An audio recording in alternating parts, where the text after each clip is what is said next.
Youth hockey scene here in our valley has exploded since the Vegas Golden Knights came to town in 2017. It's been 8 years of growth with more kids choosing to play hockey. That's right. And now athletes in town are getting a new way to play the sport. Sports reporter Nick Walters has more. It's no secret how influential the VGK have been to growing hockey in the desert. And a new initiative announced this week will give student athletes the opportunity to represent their part of the valley. Right now, local youth hockey basically is all club. The plan here eventually is for everybody to be able to play for their schools. So that would be a citywide league. The Vegas Golden Knights are launching a new high school hockey league, an alternative to club hockey. Wally Lacroix, facility director at America First Center in Henderson, has led the effort. Community kept asking for this to be like every other big city in every state in the country that does high school hockey. Basically, you have an opportunity to represent your school just like you would be doing in football and baseball.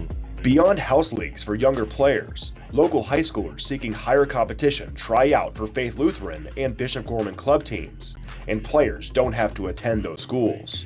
Only a handful of high schools in Southern Nevada have enough hockey players to form a 20-player team. We decided that we would go by zip code. We were able to join 3 or 4 schools, merge them together.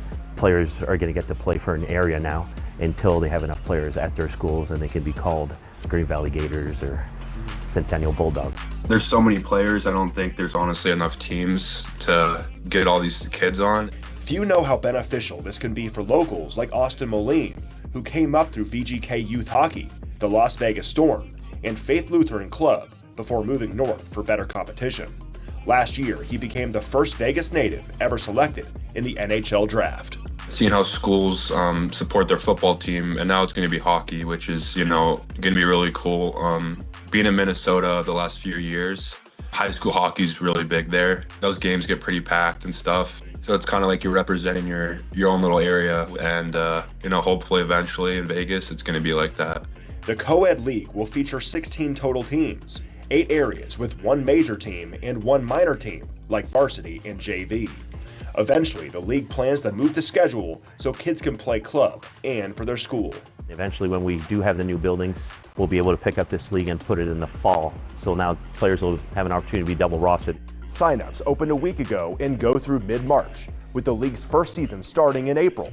You can go to City National Arena or America First Center's website for more info. In the studio, I'm Nick Walters, Channel 13 Sports, and happy Valentine's Day. I love the suit. Yes, she's all ready for Valentine's. That's very like sharp. your suit too. I know, we're all matching. Yeah. Look at us. We're in the You look good. Valentine's colors.